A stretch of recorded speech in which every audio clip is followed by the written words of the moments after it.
ध्वनि संगीत की दुनिया की जानी पहचानी मशहूर गायिका थी, जिसकी मधुर और सुरीली आवाज को सुनने के लिए लाखों लोगों की भीड़ एकत्रित हुआ करती थी।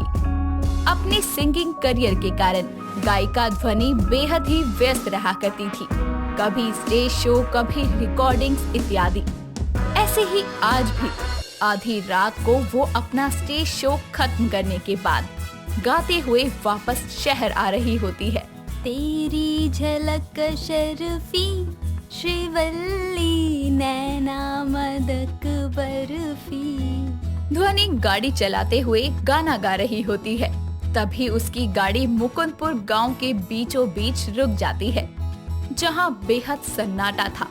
धुंध और कोहरे के कारण दूर तक किसी इंसान का नामो निशान भी नहीं था। गांव पूरी तरह से खंडर था। गाड़ी के अचानक रुक जाने के कारण वो कार से बाहर निकलती हुई बोलती है, ओह शिट यार, गाड़ी को भी यही खराब होना था।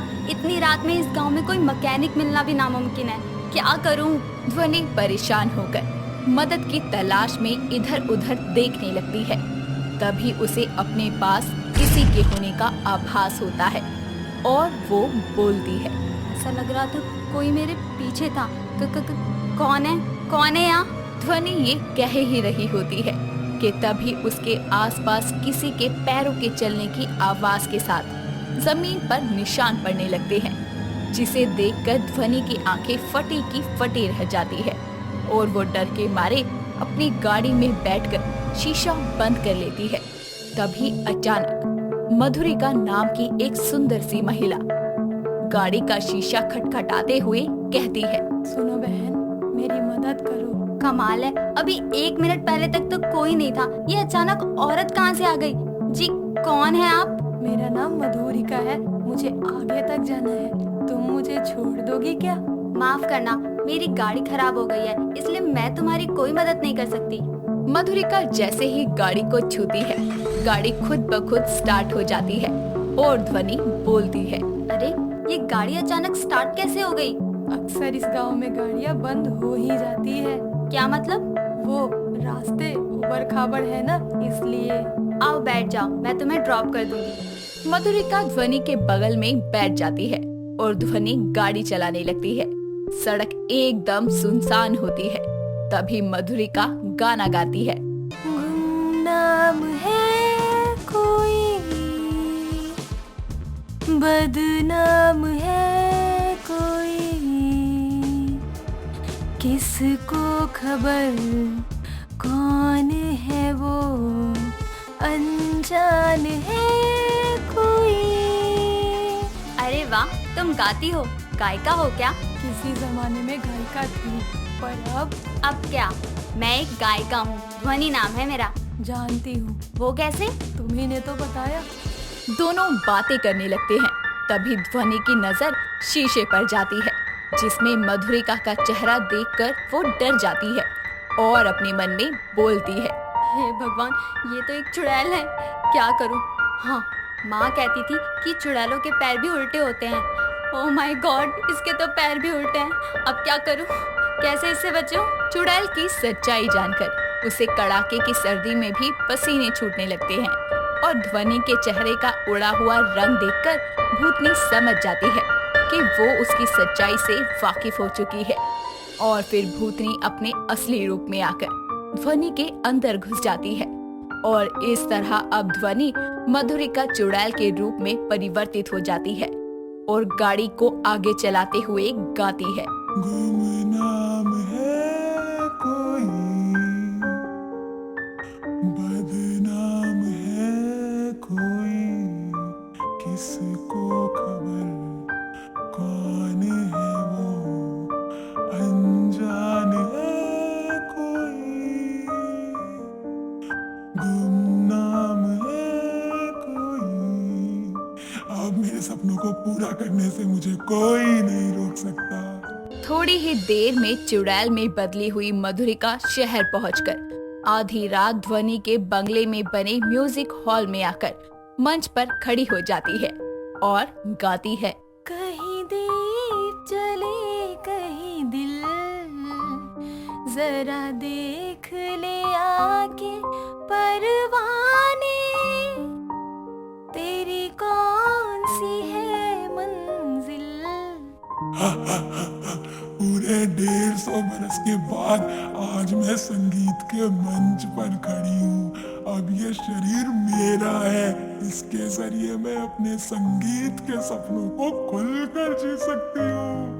चुड़ैल अपने संगीत के सपने को पूरा करने के लिए ध्वनि के शरीर पर कब्जा कर लेती है और पूरी रात वो गाना गाती है, जिसके बाद अगली सुबह होते ही मधुरिका की आत्मा ध्वनि के शरीर से निकल जाती है, जिसके बाद ध्वनि बोलती है। मेरा सर क्यों फटा जा रहा है? क्या हुआ था मेरे साथ? इससे पहले कि ध्वनि कुछ याद कर पाती, गायिका चुड़ैल रात के घटनाक्रम को उसके दिमाग से निकाल देती है और ध्वनि किचन में जाकर कॉफी बनाते हुए गाने लगती है और उसको आज का गाना गाता देखकर चुड़ैल बोलती है, बंद करो ये संगीत। तुम्हारी हिम्मत कैसे हुई मधुरिका के सामने ऐसा संगीत गाने की? चुड़ैल की आवाज पूरे घर में गूंजने लगती है और ध्वनि चारों ओर देखते हुए बोलती है, कौन है यहाँ? कौन डरा रहा है मुझे? मधुरिका उसके सामने आकर बोलती है, मैं हूँ संगीत और गीतों की सर्वश्रेष्ठ गायिका मधुरिका। भूतनी, बचाओ, कोई मेरी मदद करो। मैंने क्या बिगाड़ा है तुम्हारा? बचाओ, कोई मेरी मदद करो। चुप करो, अगर तुमने चिल्लाने की गुस्ताखी की तो मैं तुम्हें कच्चा खा जाऊंगी।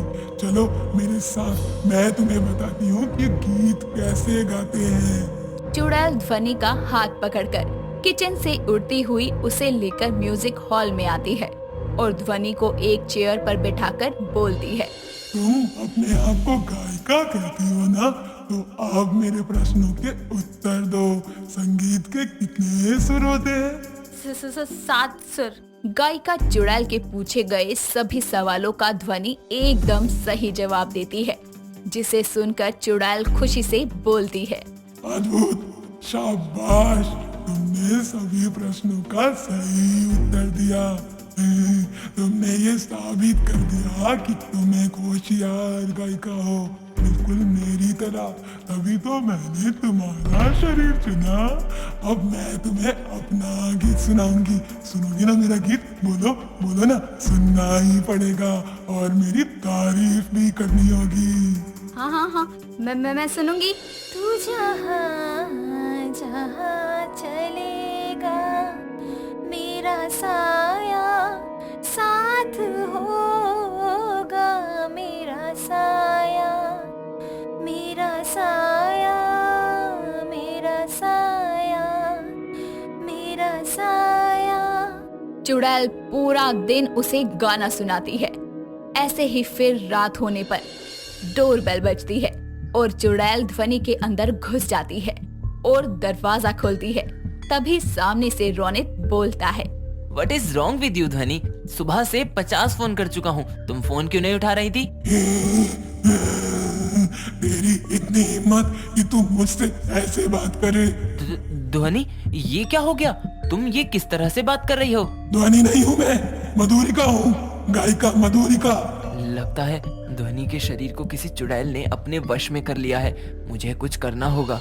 रोनित होश से काम लेते हुए वहाँ से भागकर ध्वनि को गायिका चुड़ैल के चंगुल से छुड़ाने के लिए कुछ लोगों से पूछताछ करते हुए गुफा में रहने वाले पिनाकी बाबा के पास आकर उन्हें पूरी बात बताता है, जिसके बाद पिनाकी बाबा कहते हैं, डरो मत, कुछ नहीं होगा उस बालिका को, शीघ्र ही ले चलो मुझे। दोनों वहाँ से निकलकर खिड़की के रास्ते बंगले में दबे पांव पहुँच जाते हैं, जहाँ गायिका चुड़ैल टेबल के ऊपर बैठकर नॉनवेज खा रही होती है। तभी बाबा पिनाकी उसके ऊपर अभिमंत्रित भभूत का छिड़काव करते हैं और गायिका चुड़ैल की आत्मा ध्वनि के शरीर से बाहर आकर बोलती है, कौन है तू? मेरी छोड़, तू बता कि कौन है तू और कहाँ से आई है? मुकुंदपुर से आई हूँ मैं, गायिका मधुरिका हूँ। यहाँ क्या लेने आई है? इस बालिका ने तेरा क्या बिगाड़ा है जो तू इसके शरीर में कब्जा किए बैठी है? क्या हुआ था तेरे साथ? ये बात 150 बरस पहले की है। मैं मुकुंदपुर गांव की रहने वाली थी। मुझे हमेशा से संगीत पसंद था।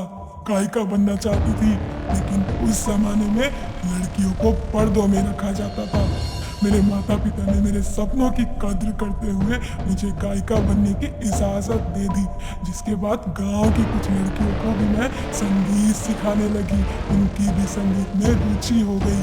लेकिन एक रोज़ गांव के सभी लोगों ने अपनी बेटियों के गाने पर रोक लगाने के साथ मुझ पर भी प्रतिबंध लगा दिया। फिर भी मैंने मेरा गाना नहीं छोड़ा। इस कारण एक रोज सभी गांव वालों ने षड्यंत्र रचकर मुझे और मेरे घर को आग लगा दी और मैं मरने के बाद चुड़ैल बन गई। लेकिन उसका इस बालिका से क्या वास्ता है? वास्ता है, मैं अपने गायकी को कभी नहीं छोड़ना चाहती थी। जिन लोगों ने मुझे मारा, मैंने मरने के बाद उनसे प्रतिशोध तो ले लिया, लेकिन मेरे गाने की इच्छा पूरी करने के लिए मैं एक जिस्म की तलाश कर रही थी।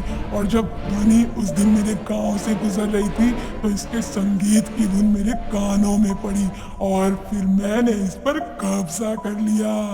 लेकिन अब तुझे इस शरीर को छोड़ना होगा। ठीक है, छोड़ दूंगी, लेकिन उससे पहले तुम्हें मेरा एक गीत सुनना पड़ेगा। मंजूर है? बोलो। हाँ मंजूर है, गाओ। हम भी तन्हा थे, तुम भी तन्हा थे, मिलके रोने लगे, एक जैसे थे दोनों के गम, दगा होने लगे। कैसा लगा मेरा गाना?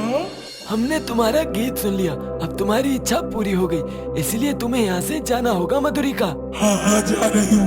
मैं बस यही चाहती थी कि इसके शरीर में आकर मैं रियाज भी कर लूं और नए जमाने के गाने भी सीख लूं। और अब मेरी ये दोनों ही इच्छा पूरी हो गई। अच्छा ध्वनि, अलविदा। तुम्हारे अंदर रहकर मुझे बहुत अच्छा लगा। गायिका चुड़ैल ध्वनि का शरीर त्याग कर वहाँ से उड़ते हुए अपने गांव मुकुंदपुर आ जाती है और हर रात गायिका चुड़ैल की आत्मा अपने गांव में भटकते हुए गाती रहती है। और जब भी कोई सिंगर उस गांव से होकर गुजरता, तो गायिका चुड़ैल की आत्मा उसके शरीर में घुसकर अब नए जमाने के गीतों को सीखकर उनका रियाज करती और उन्हें भी गाने लगती। तो दोस्तों, आपको हमारी गायिका चुड़ैल की कहानी कैसी लगी, हमें कमेंट बॉक्स में जरूर बताएं। अनामिका बहुत सीधी और सुलझी गांव में रहने वाली लड़की थी, जिसकी शादी उसके माता पिता ने बहुत छोटी उम्र में शहर में कर दी थी। उसको दुनियादारी का कुछ खास तजुर्बा नहीं था। उसका बस एक बेटा था प्रतीक, जो कि बहुत ही मॉडर्न और आज के जमाने का लड़का था। एक दिन प्रतीक के कॉलेज में एक फंक्शन होता है और वो अपनी माँ को बोलता है, माँ, कल मेरे कॉलेज में एक फंक्शन है और सबके माँ बाप आ रहे हैं। हाँ हाँ बेटा, मैं समय से आ जाऊंगी। नहीं माँ, आप मत आना। आपने देखा है खुद को, मेरे सब दोस्त हंसेंगे मुझ पर। मेरे सब दोस्तों की माँ जींस टॉप डालती हैं और आप देखो सूट पहनती हो हमेशा। नहीं माँ, आप पापा को भेज देना।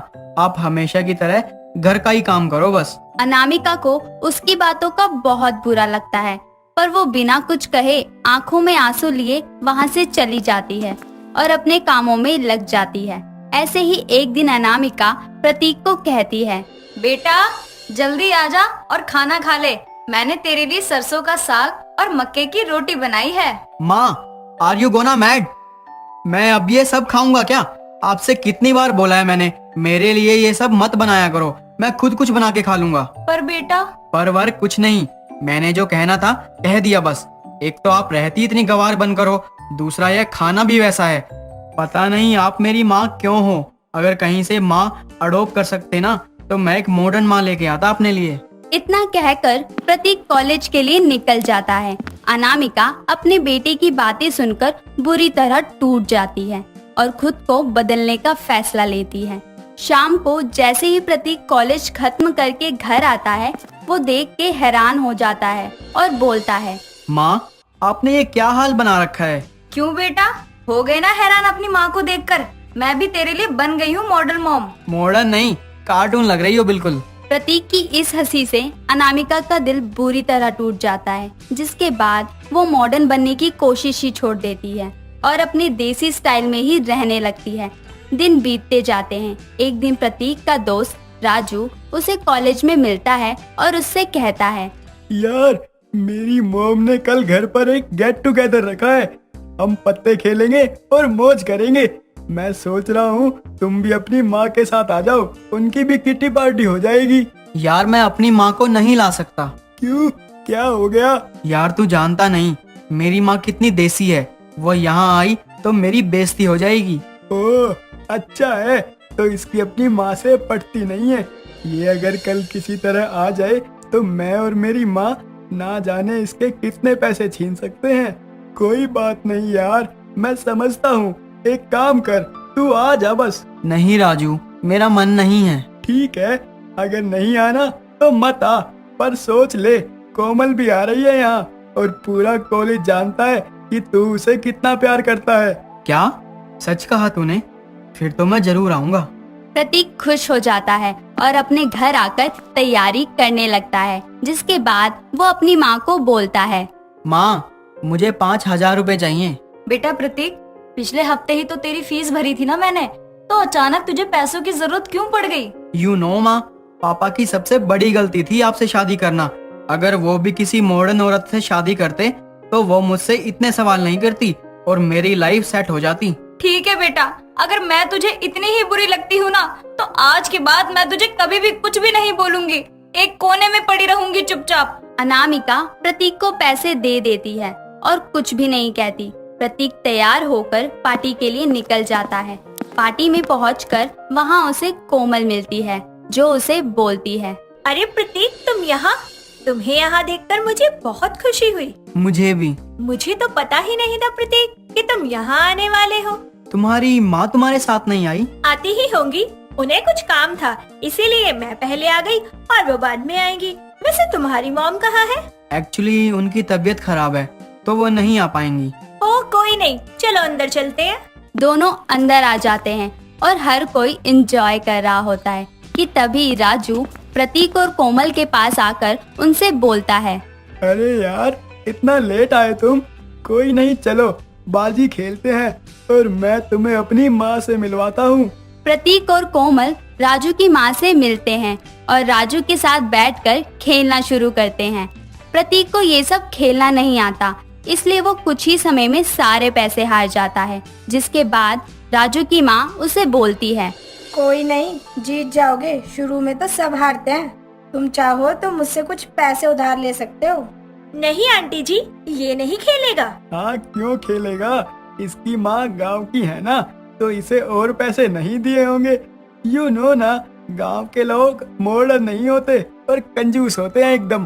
प्रतीक को ये सब सुनकर गुस्सा आ जाता है और वो चिढ़कर बोलता है, आंटी मैं जरूर खेलूंगा, आप मुझे 10,000 उधार दे दो। राजू की माँ प्रतीक को 10,000 रुपए उधार देती है और वो उनको भी जुए में हार जाता है, जिसके बाद कोमल प्रतीक को बोलती है, प्रतीक, मुझे तुमसे ये उम्मीद नहीं थी। तुमने बस अपनी जिद के चलते 15,000 गवा दिए। इतने में कोमल की माँ भी वहाँ आ जाती है और उन्हें बोलती है, क्या हो गया तुम दोनों को? ऐसे क्यों लड़ रहे हो? माँ, इसने अपनी जिद में आकर जुए में 15,000 रुपए गवाए हैं। प्रतीक कोमल की माँ को देखकर हैरान हो जाता है और बोलता है, यार कोमल, तुमने कभी बताया नहीं कि तुम्हारी माँ भी देसी है। इसमें बताना क्या है, मेरी माँ मेरी जान है और वो राजू की मॉम की जैसी औरतों से तो लाख गुना अच्छी है। माँ देखो, इसने अपनी अकड़ में आकर पैसे गवा दिए। तुम दोनों घबराओ मत, इससे कई ज्यादा ताश की बाजियां तो मैंने अपने खेतों में बैठ के जीती है। कोमल और प्रतीक कोमल की माँ को राजू की माँ के पास ले जाते हैं, जिसके बाद कोमल की माँ एक ताश की बाजी जीत जाती है, जिसे देखकर राजू की माँ कहती है, बस करो बस करो, अब क्या ताश में ये घर जीतोगी? मैंने हार मान ली है। हमने तो ये सब इसलिए किया क्योंकि ये अपनी माँ से देसी होने के कारण नफरत करता था। हमने इसी बात का फायदा उठाया है।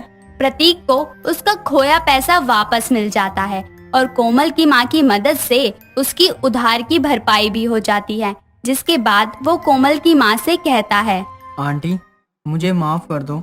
मैंने जुआ खेला और पैसे हारे। बेटा, माफी मांगनी है तो अपनी माँ से मांगो, जिसे देसी समझकर ना जाने तुमने कितना जलील किया होगा। अगर ये देसी ना होती तो ये माँ बेटी तेरी किडनी भी जीत लेते।